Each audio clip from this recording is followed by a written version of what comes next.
Assalamu alaikum. Good morning. It is a great pleasure and honor for me to join you this morning. I would like to thank first my friend and KAUST trustee, President Alice Gast, and the entire Imperial College team for their ongoing partnership with us, including co-sponsoring this conference. I should say, Alice, that listening to you, it's great to have you as a trustee, but I should appoint you as Chief Marketing Officer for KAUST. Thank you very much.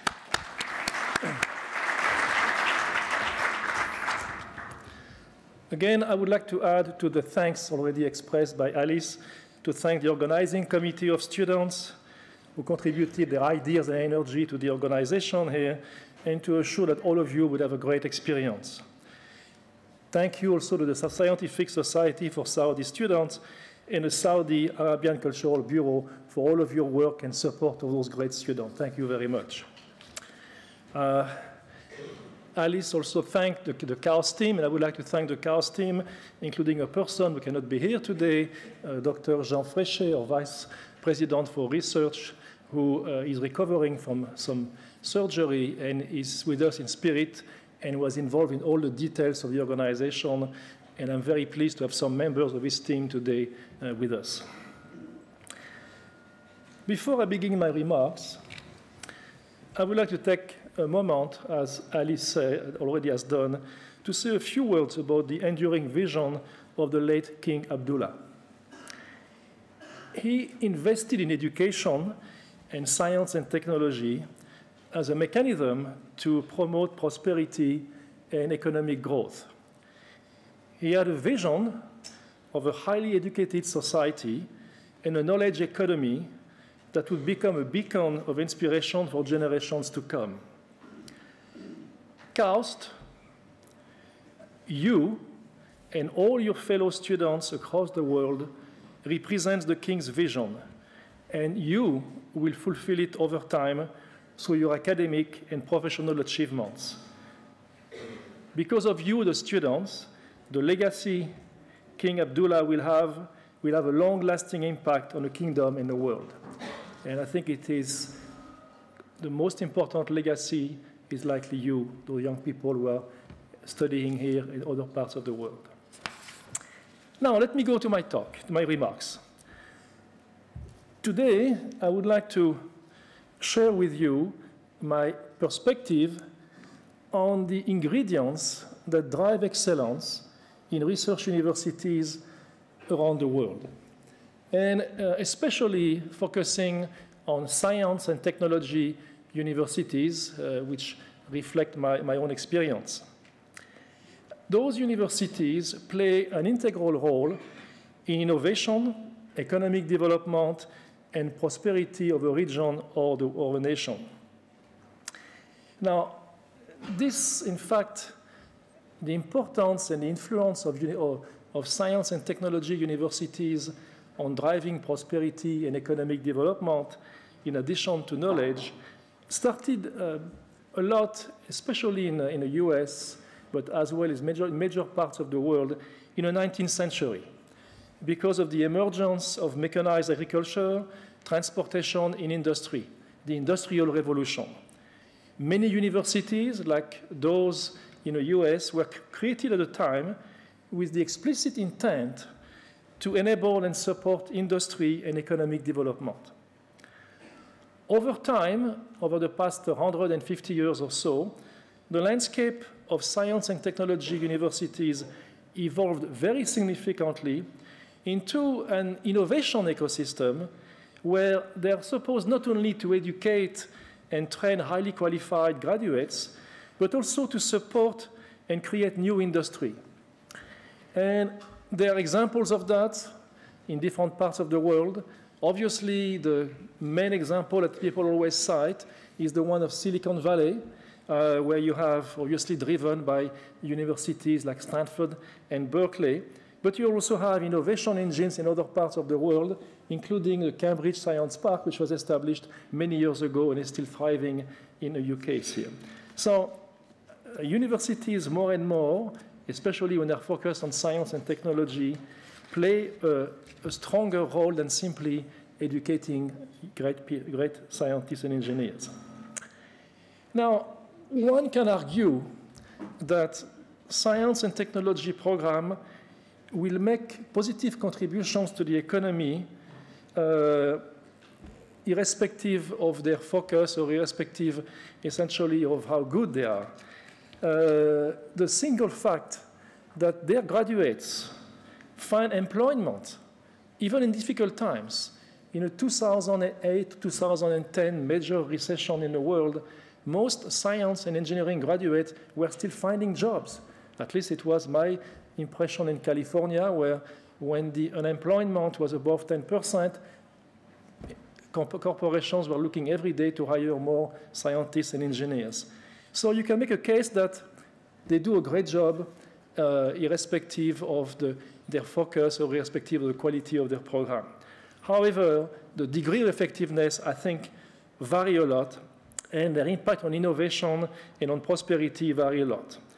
And so let me now try to highlight why the success can vary from one place to the other. For instance, you all know, you heard it and you know it, that Imperial College is a great example of fantastic success in terms of innovation and impacting the economy of this country and the world. So why is a place like Imperial College so successful? And let me tell you my ideas about that. First, something that we tend to forget, especially people in academia, is that the success is highly dependent on the entire educational system. You know, people in California speak a lot about the Stanford, the Berkeley, the Caltech. However, the success of California in innovation and in creating jobs and new industries is based only on those 3 or 4 elite institutions, including USC. I'm glad that you're USC graduates. But also on a network of institutions, 4-year programs, vocational training, 2-year colleges, and so on. It is an entire educational system. So the success is not due only to the elite institutions we tend to think a lot about and talk a lot about, but also to the entire system. And I think it is important to pay attention to that. But now, looking at universities, obviously the key to success is talent. You need talented people. The most productive innovation ecosystem are driven by creative, talented, and well-trained people. In addition, many of these people do conduct their work in university research laboratories, making those universities, as I said earlier, essential for a healthy innovation pipeline. Now, top talented people now are found everywhere in the world. It has become a borderless world when it comes to talent. And my impression by being involved in the recruitment of people for the past 20 years is that the top talent, they want to have an impact, and they are becoming more and more internationally minded and entrepreneurial in spirit. People are willing to move for the right opportunities. It is true for all industries, and including higher education. The reason that universities like Imperial College, KAUST, Caltech, and others are focused on attracting the best talent from anywhere in the world, I think is based on a number of reasons, from the aspirational reasons to the very pragmatic one. The research environment in science is very competitive and most often requires teams with diverse skills. if you want the best team, it is crucial to develop and nurture your own people. However, there is often the need to complement them with people from other places. Research university with a focus on science and technology view the recruitment of international students and faculty as an essential ingredient to their success in fostering discoveries, to get a diverse environment. Also, as institutions recognize the value of international activities to achieve global competency of their graduates, they seek to attract talent from abroad as part of their strategy to internationalize their academic environment and curriculum and to expand campus diversity. I think the EU universities in the UK and in Western Europe have been especially active in that area. Now, in other situations, to be very pragmatic, budgetary needs are also leading universities to recruit international students, to benefit from the financial health of their institution. It is happening currently in the US in many state institutions. So this goes from the aspirational to being very pragmatic. Now, this leads me to maybe share with you some data on the mobility of students in the world.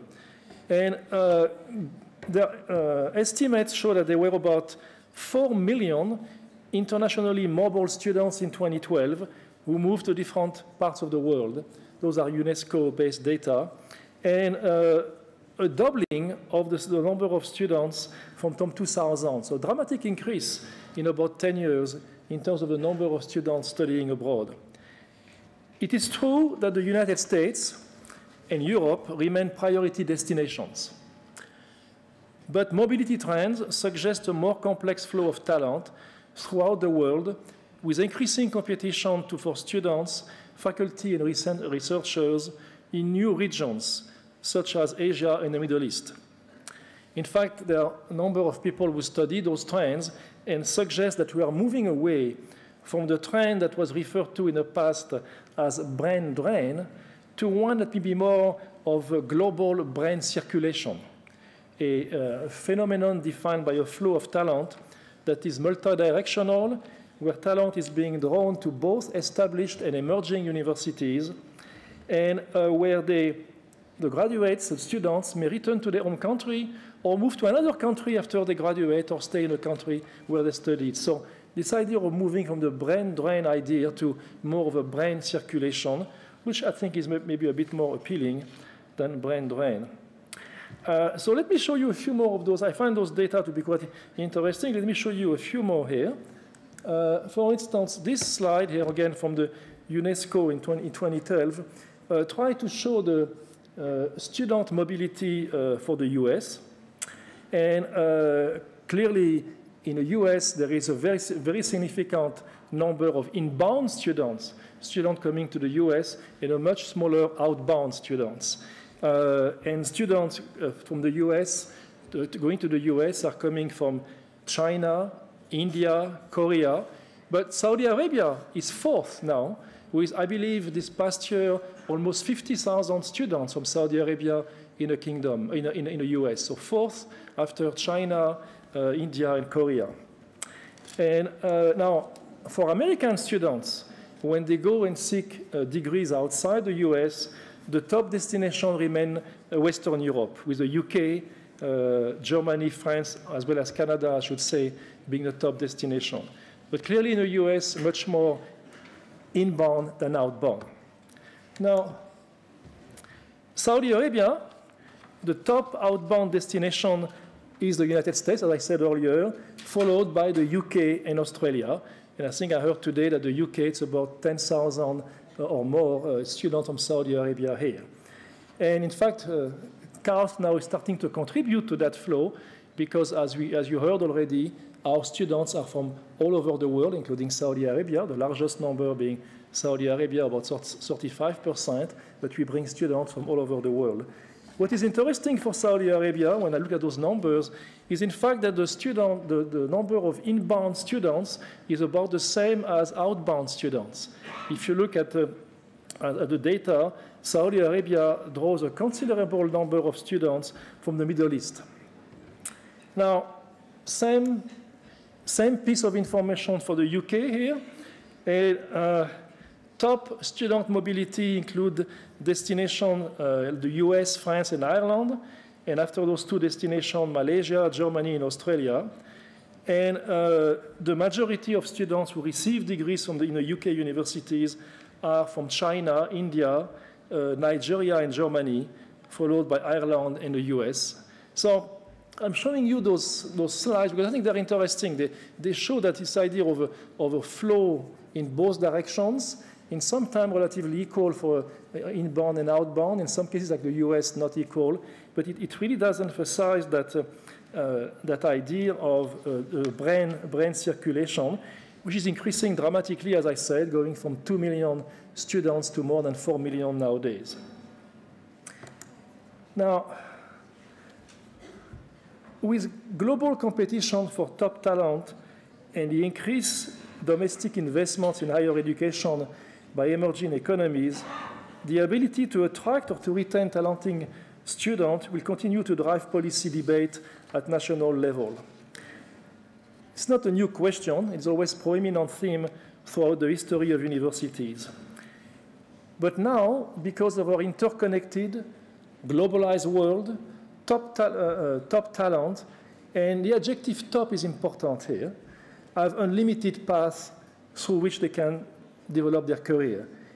In essence, talented people like you are empowered to shop around for the best opportunities that will maximize your interest and impact. Let me emphasize this by a quote that I love and use quite often, and it's from the anthropologist Margaret Mead, who said that never doubt that a small group of thoughtful, committed people can change the world. Indeed, it is the only thing that ever has. And it is, if you want, if I can summarize it, my guiding philosophy when recruiting people. It was my philosophy when I was in California at Caltech. It is now my philosophy when I have doing the same at KAUST in Saudi Arabia. It is not necessarily the number of people which is the most important. It is how talented they are that makes a big difference. My experience has been, in fact, that the backbone of any great university, including Imperial College, is obviously its people, but more importantly, even at those great universities, there is always a special group of people within those people. And some people are using the 80-20 rule. It doesn't matter if it's 80-20, 70-30, 90-10, but there is always a special group of people among already very special people, and people who tend to be truly creative, inventive, curious, and sometimes quirky individual. And so attracting and investing in the right people for your institution is not simply important, it does define great universities. At the universities I worked at, including Georgia Tech, Caltech, and now KAUST, I'm always placing my efforts on people who demonstrate an enterprising spirit, an unusual way of thinking. I think Dr. Gast mentioned to you the out of the box already, very similar remarks. Individuals who embrace high-risk approaches to problem solving, in fact, that sometimes others may dismiss. And then, once you have those talented people on board, you have to create an environment that empowers them to be successful. When I recruit talented people, you need to understand and evaluate what drives their passion. In my conversation with faculty candidates, it is always important to know why they believe the research that they want to do, their research interests, are important. What are the important questions in science and technology they are trying to solve? What will it make a difference? And I always try to emphasize and find out and encourage them to aim high, to really solve important questions.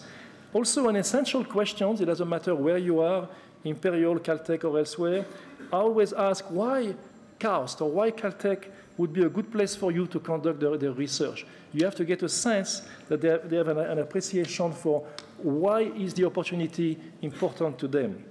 And in the answer, I look for curiosity and a certain level of confidence which reflects what they believe in their idea. this brings me to, and I will come to the slide in a minute. I'm a bit early here. Brings me to another ingredient of success at great universities. And it may believe I oversimplify, but it is curiosity. It is being curious. At highly innovative universities, there is a synergy between the drive for discovery and a desire to address important societal problems. There is synergy between passion for impact and, at the same time, working in harmony with curiosity. It is hard to prescribe, as such characteristics may be, in fact, inherent in the people you recruit.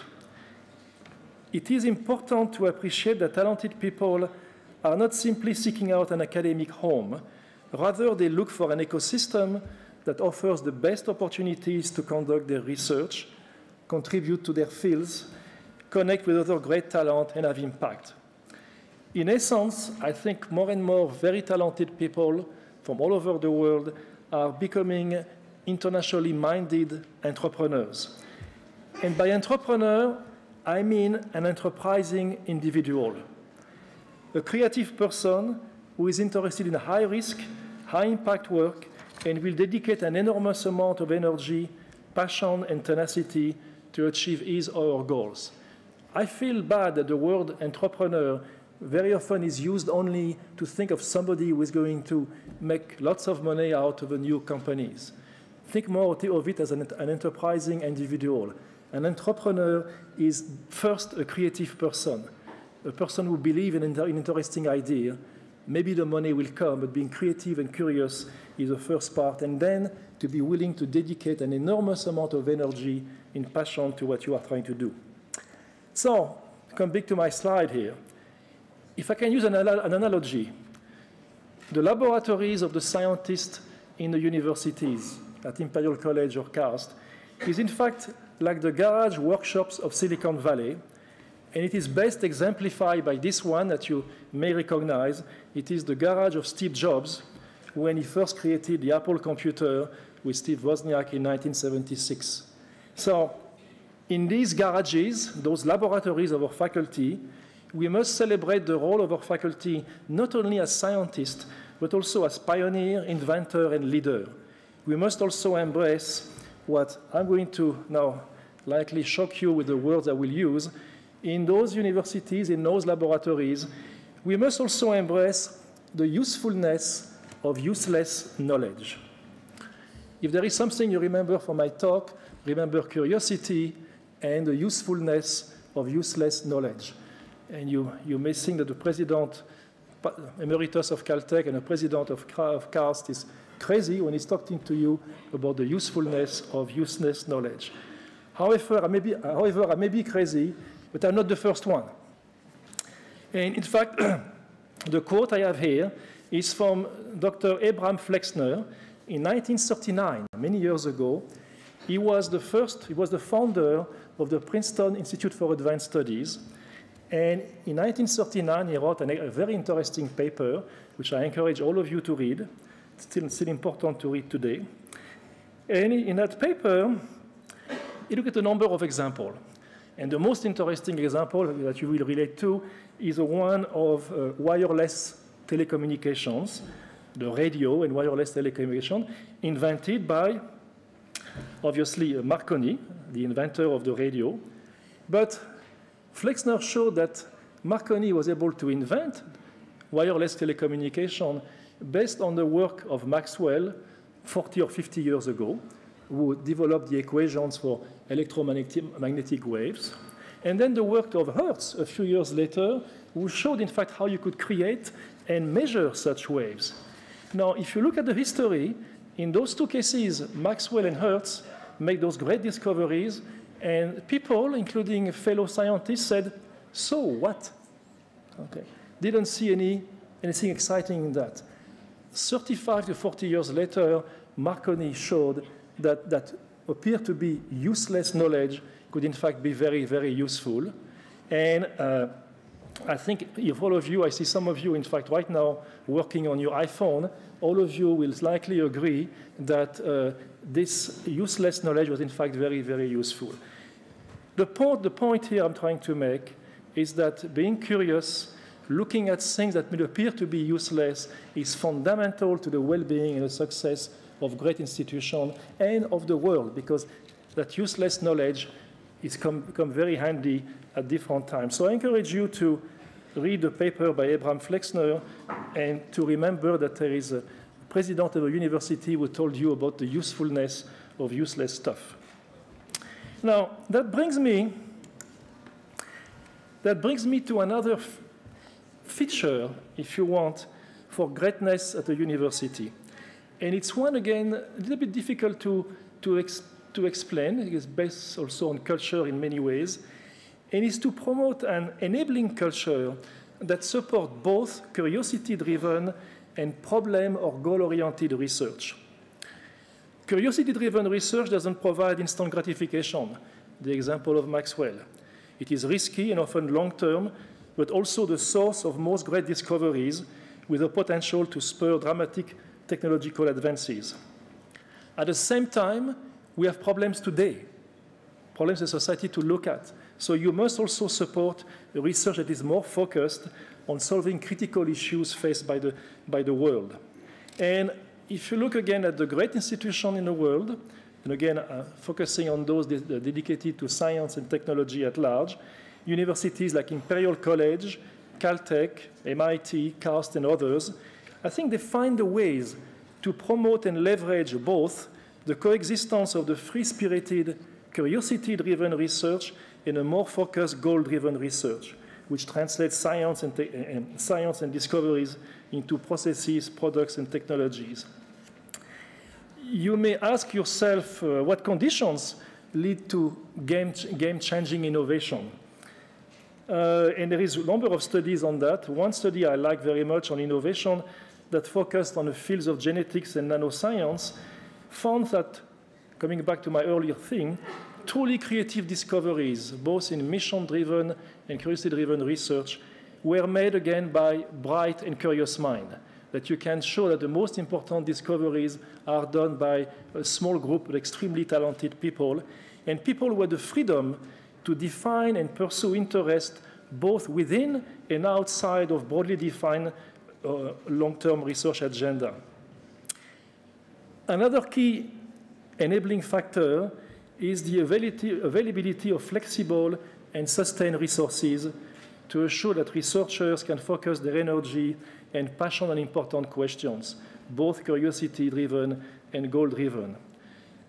Achieving this balance and making judicious R&D investment is not a simple task, but successful institutions and their sponsors find mechanisms to fine-tune their research portfolio and achieve that balance.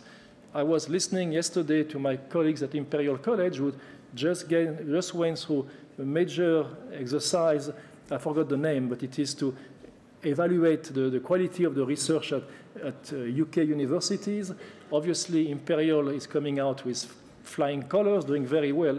But they went through the process, not because they had to, but the most important output of the process for them is to assure that over the coming years, they will have the resources they need to provide their colleagues with the support, the long-term support they need to pursue their activities. So I'm not telling you it's easy, it's a difficult exercise, but the great institutions find ways to achieve it. Now, KAUST is taking such an approach, and we are trying to promote a balanced investments in purely curiosity, out-of-the-box, free-thinking research, at the same time focusing major activities on more long-term or more goal, mission-oriented work, and trying to address important issues that the world is facing with a strong thrust and strong focus on 4 areas: water, food, energy, and the environment. And instead of going through those 4 topics, let me just mention the work of a few KAUST faculty and students to give you a sense of what we do. Now, the first one I will mention is Professor Osman Baker, who is an assistant professor at KAUST, and he's a rising star in the field of material science. He arrived at KAUST in 2009 and has focused his work on solar energy. And he's a kind of person who is always asking why things are the way they are. He's a very curious mind, driven by curiosity. And the last few years, he has worked on perovskite, which is, in a sense, a very common material, but one which is emerging as a great alternative for generating energy with solar cells. In fact, his work is really at the leading edge in that area, and talk about on-time delivery. Yesterday, on January 30th, he and his colleagues have a major paper in Science that is listed here.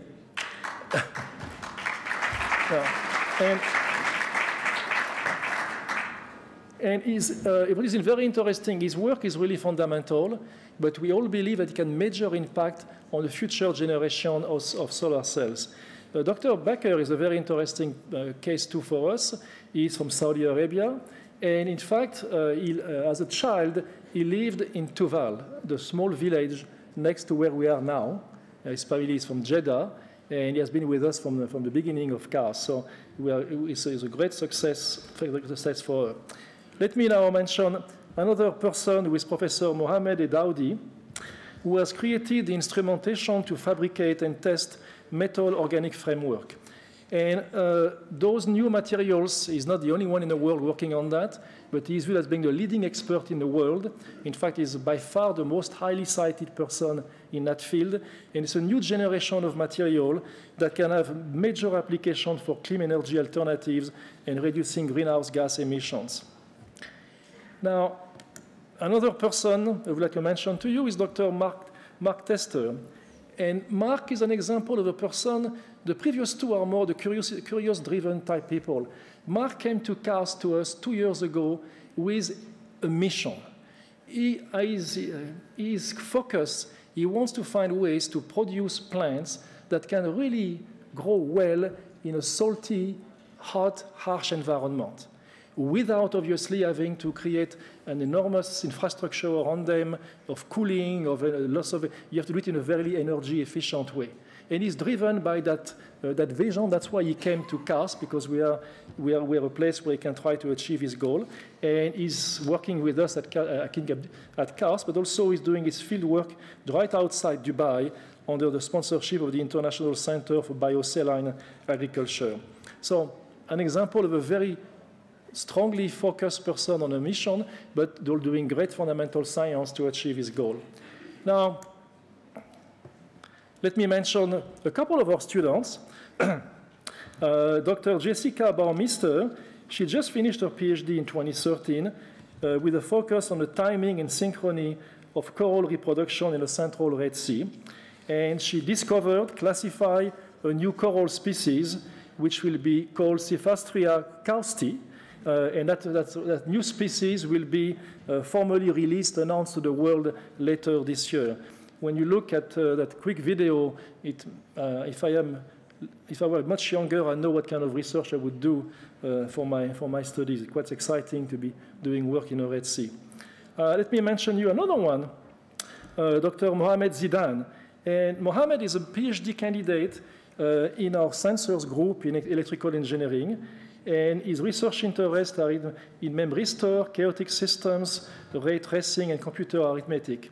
And he's doing excellent work. I think he's going to conclude his PhD in a couple of years.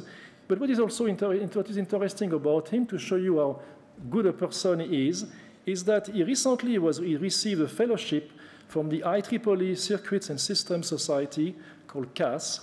And so it happens that society, every year, they give 2 such scholarships worldwide. 2 worldwide, and they typically receive something like in excess of 40,000 applications. So there is an incredible filtering system, and he was selected as one of them. It is the first time in the Middle East, and one of the very few times, in fact, outside the US and Western Europe. So I think it shows you the kind of interesting person we do have at CARS. So I could share many other stories, but time is getting short, so let me just tell you a few more things about CARS. In his vision for CARS, King Abdullah articulated his highest aspirations for faculty, students, staff, and partners. He wanted us to become one of the world's great institutions of research. He wanted CARS to educate and train future generations of scientists, engineers, and technologists, and that it foster, on the basis of merit and excellence, collaboration and cooperation with other great research universities in the private sector. And to achieve that, we have a number of attributes, values attributes, that I've already mentioned in some way. And we are trying to achieve that fine-tuning I mentioned earlier of supporting both curiosity-driven and goal-oriented research. I was mentioned by Dr. Gast, we have what I call a global DNA. In two ways, we are an international community. We have people from more than 100 countries on the campus, and it is the most international environment I've been in. I spent most of my career in the US at universities which are international in many ways, but nothing at the scale of CARS, where we have people from all over the world among our students and staff. It has also a global DNA in the fact that we were created in establishing a number of partnerships across the world, and those continue, including the one with Imperial College, and we do encourage our faculty to work with the best outside of the university. We try to provide an environment, a very flat organization, an environment where faculty and students from different disciplines are placed together in their academic divisions or in research centers. To give you an example, our engineering and applied science program, you may find some mechanical engineer, but you also find some physicists, some chemists, chemical engineers, and other disciplines placed together. So we try to have a cross-disciplinary environment for our faculty, and we provide the best laboratory facilities people can have, because we believe that it is the way to compete and to enable our people to be the best. We want them to come and high in their work, and we support them by providing the best facilities. And what we try to do is to commit to them long-term sustained support. When I recruit faculty for CARS, my main, as I mentioned to you earlier, my main question is to find out if they are aiming high enough, if they have a great idea they want to go after, and if they have a great idea, we commit to supporting them next year, 5 years from now, 10 years from now, if it takes 10 years. And I think it's a great environment to be placed in. So it is an exciting place, and I think also, I'm repeating myself in a sense, but it is also a place where the community, people are working, living, playing together, and it is really a group of people of the world, which is very exciting to be part of. Now, as was mentioned by Dr. Gast, we are doing already extremely well after only a few years of existence. We are barely 5 years old, and it's quite amazing how well we are doing. And you know, in academia, we always look at things like publications, citations, and a number of different things. And I believe myself that they are not sufficient to represent what a person is about or a university is about, but there are criteria you need to look at. So it is interesting that after only a few years, we have more than 4,000 publications, but close to 5 now, I believe. We have starting to have significant number of patent applications. It takes years to apply, but now those things are going to come out. And interestingly also, we have about 30 or so new startup companies only after 5 years of existence. Now, looking more at the scientific impact, we look very much like anybody does at publications and citations. Again, 2 parameters worth considering. And I hope you can see this here. And this is things that people in academia do a lot. On the horizontal axis, I have publications. In fact, publications in top 10 journals. So the percentage of your publication in top 10 journals. And on the top axis, I have citations per publication. It's great to publish, but if nobody reads your paper, it doesn't say much. So you look at how often you're being cited. And every dot represents a university. just since there will be some Imperial College people here, you will notice that I didn't place Imperial College. So we'll tell you, I can tell you where you are. You're doing very well, don't worry. But if you look at those universities, they are from all over the world. Some are long-term established universities like Harvard, MIT, Berkeley, US elite universities. Some are very well known in Europe, ETH Zurich, Carnegie, and some are from CAS from Korea, from Singapore. You have major US universities like Georgia Tech, Carnegie Mellon, Lehigh, and so on. And I should mention, because I'm a president emeritus of Caltech, but the one at the top here is called Caltech. That's where I come from. So, now, where is KAUST after only 5 years? KAUST is here. It is.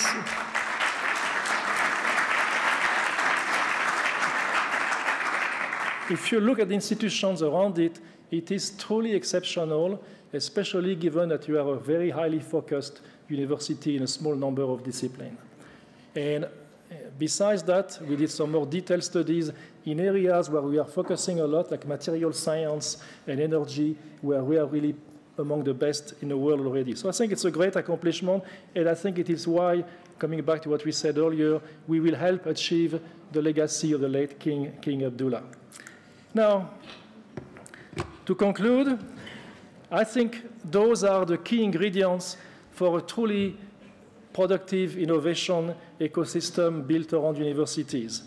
You need to have unusual and entrepreneurial talent, an international DNA. You have to provide the right environment, and it is not easy. Sometimes it is your own culture. I believe strongly that you have to provide that balance between curiosity and goal-driven research. You have to provide unparalleled facilities and sustained support to your faculty, students, and researchers. Now, those characteristics are essential, but there is one additional point I would like to stress, is that ultimately success and the contribution of research universities are not through the research only, they are through their graduates, through you. If we educate students and engage them in an environment that stresses excellence, curiosity, invention, integrity, and a passion for doing things that matter, we serve society well. You, majority of you here are students, you represent the greatest success of a university. I hope you will keep that in mind as you continue your academic journey in the UK and back in Saudi Arabia. And whether you continue your journey at Imperial College, at KAUST, at Caltech, at any of those universities, or if you become a giant in industry, I encourage you to follow your curiosity and passion in life. You are clearly a talented and entrepreneurial group of students. You are part of the future of the Kingdom of Saudi Arabia, and therefore also a beacon of knowledge for future generations. The creation of KAUST was a gift of King Abdullah to the kingdom and the world. Your knowledge, your talents, and contributions will also be a great gift to the nation and the world. Thank you.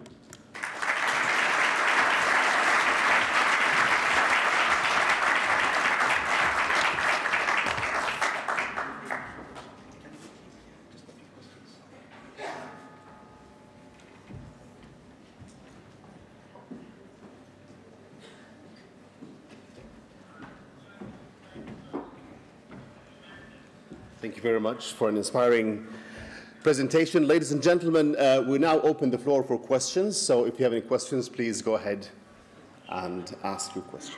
We'll start on that side. Go ahead, please. Just wait, please. Can we get the mic?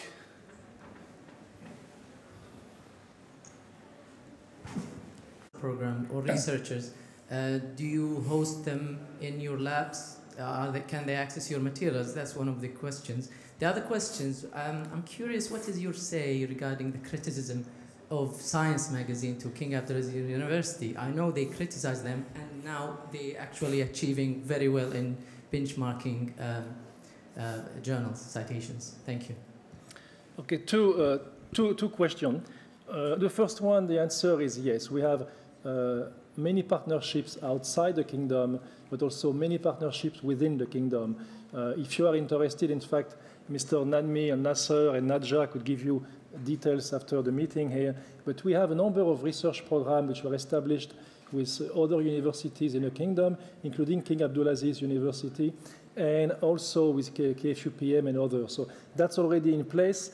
Also, what is maybe more exciting to me than the research partnership is that some of our graduates, PhD graduates and postdoctoral associates, leave KAUST and go and teach and do research in those universities. So that's really in place. You mentioned Masdar. I believe we have some, what I would call a one-to-one connection. Maybe some of our faculty have colleagues there, but we don't have anything special. Now, I really try to, when I'm asked a question about another university, I always try to be very positive. So I want to be cautious in terms of your next question. You asked me what is my view of that. And I believe you relate to the idea of having many faculty from other universities who are your adjunct, some kind of adjunct faculty and everything. My answer to that is simply, it is great to have partnership. It is great to have people from other places working with you. Just make sure every time that it is a meaningful partnership. If you do that, you will be successful. I can tell you that the people who work with us, there are some from Imperial College, when they come to visit with us, yes, they can enjoy maybe a trip for half a morning to go enjoy snorkeling on the Red Sea, but they have to work hard while they are on the KAUST campus. So that's my answer is partnerships are great, make sure they are meaningful, and the rest will take care of itself. Thank you. Two more questions.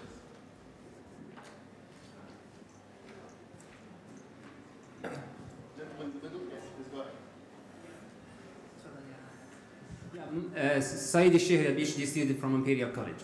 Is there any future trend to start undergraduate studies in KAUST? Thank you. First, I want to congratulate you for being a student at Imperial College. That's very nice. What are you studying, by the way? Chemical engineering. It's a great place to study chemical engineering. And I mean it. I do know the program quite well, so you're a great place here. In the short term, no. Starting a new university anywhere in the world is already a major undertaking. Doing it like we are doing at KAUST to really become very quickly, if you want, a very significant player in research, I think requires an enormous amount of energy and focus. And we also want to do it in being an international environment. So I think for the time being and for a number of years, we have to, if you want, learn to walk before we run. So the answer is no. Right now, the focus is on graduate programs only. Thank you. One more question on this side.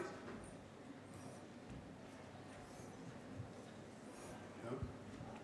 Over there. Okay. There is a lady over there. Over there. Okay. Yeah. Actually, it's yours. Wafa Abu Talib from University of Cambridge. My question is, are you planning to add some other disciplines, such as medical technology? Thank you. Again, Cambridge. And I assume that you are doing medical science since you are, okay. Again, same answer as the previous one in a sense. I cannot tell you what it will be 10, 15, 20 years from now, but it is very important for us to first develop great programs in a few critical areas. So the answer for the short term, no, except that we do medical science and medical research in the same way. You take Dr. Alice Gass was at MIT for many years. I was at Caltech for many years. Those two universities don't have a medical school. However, they do a large amount of work related to health, to cancer research, for instance, a partnership with hospitals and medical programs. Many of the needs in those disciplines relate to material science. You hear a lot about the application of nanoscience to medicine. So we have professors at KAUST who are involved in that in the same way that they would be at a place like MIT or Caltech without having a medical school. Will KAUST have a medical school 30 years, 50 years from now? Maybe, I don't know. Imperial College didn't have one until about, 12 years ago, 14 years ago. So, but if you want to do some great bioengineering, biomedical group, please come to KAUST. We will have some great opportunity for you. Thank you very much. Thank you.